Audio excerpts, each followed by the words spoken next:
हे hello everyone, कैसे हो आप सभी।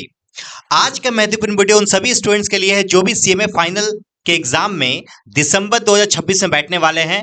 ये मोस्ट इंपॉर्टेंट वीडियो है आप लोगों के लिए, ध्यान रखिएगा। मैं आपको इस पर्टिकुलर वीडियो में वो 10 चैप्टर में बताने वाला हूं जो डायरेक्ट टैक्स को आपका 60 प्लस मतलब एजम्पशन ला देगा। बस आपको ये 10 चैप्टर पढ़ना है। याद रखिएगा, ये जो पूरा वीडियो है ये सिर्फ डिस्क्रिप्टिव क्वेश्चंस के लिए होगा। एमसीक्यू के लिए मतलब एमसीक्यू के लिए क्या स्ट्रेटेजी को कौन कौन से चैप्टर्स पढ़ने होंगे, इसके लिए मेरा एक अलग से वीडियो आएगा। ठीक है, अभी आप डिस्क्रिप्टिव के हो, थोड़ा सा अच्छे तरीके से ध्यान दीजिए, क्योंकि मैं यहाँ पे आपको बताने वाला हूँ मात्र 10 चैप्टर। क्योंकि देखिए डीटी का जो सब्जेक्ट्स है वो अपने आप में एक पहाड़ है, समुद्र की तरह सिलेबस है, सिलेबस बहुत बड़ा है। तो सिलेबस को कम समय में और ऐसा कौन सा चैप्टर्स है जिसको ज्यादा से ज्यादा रिवीजन चाहिए और जो हमेशा एग्जाम में आएगा ही आएगा, वो यदि पता चल जाए तो बच्चे को बहुत आसानी होता है अपने डायरेक्ट टैक्स को कंप्लीट करने के लिए। तो अभी हम आपको 10 चैप्टर बता रहे हैं, मैं गारंटी दे रहा हूं, मैं कहीं लिख के दे रहा हूं कि ये 10 चैप्टर यदि आप पढ़ लिए तो ये डायरेक्ट टैक्स में आपको 60 प्लस लाने से कोई नहीं रोक सकता। बट एक कंडीशन है, आपको इसको पूरा थॉरली पढ़ना होगा और इसके अलावा इसके सारे क्वेश्चंस हैं वो सारे क्वेश्चंस को प्रैक्टिस करना होगा। चाहे आप किस भी बुक से सॉल्व करो, कोई इशू नहीं है। आप जिससे भी ट्यूशन पढ़े हो, आप उसके रिस्पेक्टिव बुक को उठाओ, उसके क्वेश्चंस को सॉल्व करो, मगर क्वेश्चन को सॉल्व करना बहुत जरूरी है। याद रखिएगा, डायरेक्ट टेक्स्ट में सबसे बड़ी गलती होती है बच्चों का कि बच्चे क्या करते हैं, सिर्फ थ्योरी पढ़ के चले जाते हैं और उनको लगता है प्रैक्टिकल में कर लूंगा। But it is not like that. आपको क्या करना होगा, थ्योरी के साथ साथ प्रैक्टिकल का भी आपको तड़का लगाना होगा। तो आइए बात करते हैं वो 10 चैप्टर कौन कौन से हैं। सबसे पहला चैप्टर जो यदि आप प्रिपरेशन करने जा रहे हो तो आपके जो लिस्ट में होने चाहिए, सबसे पहला प्रिपरेशन होगा बेसिक्स टॉपिक्स। देखिए, मैंने आपके लिए इसके ऊपर एक शॉर्ट्स भी बनाया था। मैं ऑलरेडी ये बच्चों को मैं हमेशा बोलता आया हूं कि याद रखिएगा, आपका जो बेसिक्स टॉपिक्स है ना, बेसिक टॉपिक आपके पूरे टैक्स का एक बेस तैयार करता है। यदि बेसिक टॉपिक को बहुत ही ज्यादा डिटेल में पढ़ लिए तो आपका आने वाला जो भी चैप्टर्स है उसका आधा पार्ट हो जाएगा। जैसे मैं एग्जांपल के लिए बताता हूं, मेरा जो मैं बात बोलने वाला हूं वो उसी को समझ में आएगा जो डायरेक्ट टैक्स का क्लासेस पहले कर चुका है। देखिए, सपोज आप बेसिक का पूरा पढ़ लिया, आपने इंडिविजुअल का टैक्स रेट पढ़ लिया, कंपनी का टैक्स रेट पढ़ लिया, इसके अलावा डिडक्शन वगैरह पढ़ लिया। तो आप सोचो एक बार, जब पीजीईपी का सम्स करने जाओगे तो पीजीईपी में दो टाइप का सम्स आता है। एक आता है नॉर्मल प्रोविजन से आप सम्स करो और एक होता है मैट। ठीक है, तो नॉर्मल प्रोविजन तो पूरा का पूरा वही से कवर हो जाएगा ना। इसके अलावा टैक्स प्लानिंग में क्वेश्चन आता है, टैक्स निकालने वाला, जहां पे आपको डिफॉल्ट टैक्स एग्जाम से और ओल्ड टैक्स एग्जाम से निकालना पड़ता है। वो वाला सम्स का आधा पार्ट कवर हो जाएगा यहीं पे। तो यही नहीं है, देखो डीटीडब्ल्यूए का जब आप टैक्स निकालते हो उसमें भी आपका आधा पार्ट कवर हो जाता है।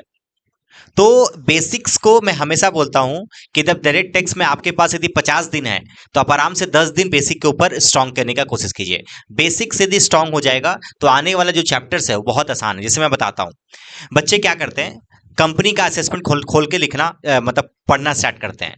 यदि कंपनी के असेसमेंट को यदि ध्यान से देखा जाए तो उसमें है क्या, सिर्फ मैट ही तो है और क्या है, उसका टैक्स रेट है, और टैक्स रेट है वो तो बेसिक में आप पढ़ लेते हो। तो बेसिक में यदि आप टैक्स रेट उसका पढ़ लिए हो तो आपका कंपनी असेसमेंट में है क्या, सिर्फ मैट ही तो पढ़ना है आपको। तो ये चीज का आपको ध्यान रखना चाहिए। प्रिपरेशन कुछ इस तरीके से करो कि थोड़ा सा मेहनत कम लगे। तो आप बेसिक्स के ऊपर बहुत ज्यादा ध्यान दीजिए। सबसे पहला टॉपिक मैं हमेशा कवर करूंगा आपके साथ कि आपको बेसिक टॉपिक को एकदम तगड़ा रखना है, क्योंकि इससे एमसीक्यू भी पूछता है और आने वाला जो भी चैप्टर्स है उसका बेस है, ये जड़ है, जड़। ठीक है, बेसिक टॉपिक। सेकंड आपका मोस्ट इंपॉर्टेंट है, जैसे सबको ही को पता है कि international taxation is most important, और मात्र 3 चैप्टर आपके सिलेबस में, डायरेक्ट डीटीडब्ल्यूए, ट्रांसफर प्राइसिंग और आपका एनआर टैक्सेशन। यदि आप ये 3 चैप्टर के ऊपर कमांड बना लिए तो आपका इंटरनेशनल टैक्सेशन अच्छा खासा कवर हो जाएगा। तो डीटीडब्ल्यूए आपके सेकंड प्रायोरिटी लिस्ट में होना चाहिए। बट हाँ, डीटीडब्ल्यूए तभी आप कीजिएगा जब आप बेसिक टॉपिक को कवर कर ले। तो मैंने जैसे लिखा है उसी सीक्वेंस में आप करोगे तो आपका बेटर होगा आपके लिए। तो बेसिक्स के बाद आप क्या करो, डीटीडब्ल्यूए को तैयारी करो, डीटीडब्ल्यूए, क्योंकि उसके सारे क्वेश्चंस आपको देखने को मिलेंगे बेसिक से निकल के आते हैं। उसके बाद आपका थर्ड चैप्टर होना चाहिए transfer pricing, is a very very important. ये दोनों चैप्टर को तो मैं बोल दूंगा भाई, एकदम रट के घोल के पी के जाओ, आएगा इसी में से। ये आपको अकेला पास करा सकता है ये 2 चैप्टर। ठीक है, चलिए थर्ड चैप्टर है टैक्स प्लानिंग। टैक्स प्लानिंग हमेशा तो नहीं आता, बट ये टैक्स प्लानिंग आता है एग्जाम में।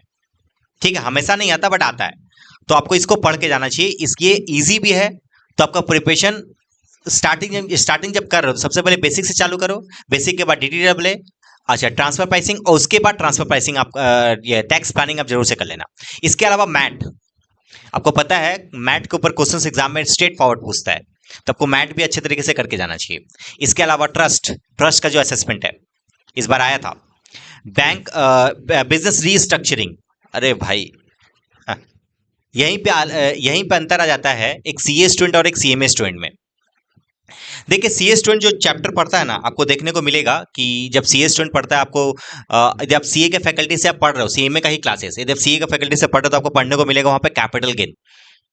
ठीक है, जब कैपिटल गेन को आप पढ़ते हो तो तुमको देखने को मिलेगा कैपिटल गेन का बहुत सारा वैरायटी, सेक्शन एकदम 45 से चालू हुआ एकदम 54 तक पढ़ाया जा रहा है, उसी के अंदर में स्लम सेल आ जाता है। बट मैं बताऊं आपको, आपके जब अच्छे तरीके से ध्यान दोगे ना CMA फाइनल के सिलेबस को, तो आपका, मैं ये नहीं बोला कैपिटल गेन आपके सिलेबस में नहीं है, बट कैपिटल गेन का वो पोर्शन आप पढ़ के जाओ जो पोर्शन से एग्जाम में आता है क्वेश्चन, सब पढ़ के मत जाओ, क्योंकि आप कंप्यूटर नहीं हो, ठीक है, आप रोबो नहीं हो, आप इंसान हो, आपके कैपेसिटी भी है एक। तो आपको CMA स्पेसिफाइड यदि पढ़ना है तो आपको बिजनेस स्ट्रक्चरिंग में वो टॉपिक आपको पढ़ने को मिलेगा, सिर्फ एक टॉपिक वो है स्लम सेल। तो इसलिए मैं हमेशा बच्चों को बोलता हूं कि CMA स्पेसिफिक पढ़ने की कोशिश करो। अभी आपको ऐसा टीचर चाहिए जो आपको पास करा दे बस, ठीक है। बाद में कि नॉलेज ये इंपॉर्टेंट है, मैं ये नहीं बोल रहा इंपॉर्टेंट नहीं है, बट हाँ आपको अभी फिलहाल ये भी फोकस करना पड़ेगा कि आप कैसे पास हो जाओ, ठीक है। तो बिजनेस रिस्ट्रक्चर में जो 4-5 वैरायटी का सम्स था, FM का एक सम्स था, एक आपका वो स्लम सेल का सम्स था, तो वो आपको एकदम अच्छे तरीके से करके जाना है। इसमें प्रैक्टिस बनता है, इसमें थ्योरी कम है, प्रैक्टिकल ज्यादा है। PGEP most important question number 2, आपको पता है PGEP से उठ के आता है। इसके अलावा फर्म असेसमेंट जो इस बार आ गया था, और एक है NR टैक्सेशन। ये 10 चैप्टर मैं आपको बोल रहा हूं, आप स्क्रीनशॉट चाहो तो ले लो या फिर कॉपी में लिखना है तो लिख लो, बट मैं बता रहा हूं इस 10 चैप्टर के साथ आप 10 बार रिवीजन करके चल जाओ एग्जाम तक, मैं गारंटी दे रहा हूं आप बहुत अच्छा स्कोर कर लोगे, ठीक है। आई होप मैंने आपको इस वीडियो से बहुत हेल्प पहुंचाया होगा। तो अपने फ्रेंड सर्कल में जरूर से शेयर कीजिएगा, और हमारे इस चैनल को, एकदम नया चैनल है हमारा, इस चैनल को हमारा सब्सक्राइब कीजिएगा, क्योंकि आने वाले समय में बहुत सारे ऐसे कंटेंट हम लोग आपको देने वाले हैं, और रिवीजन वीडियो भी हम लोग आप लोगों के लिए लेके आने वाले हैं। तो मिलते हैं फिर, बाय, थैंक यू।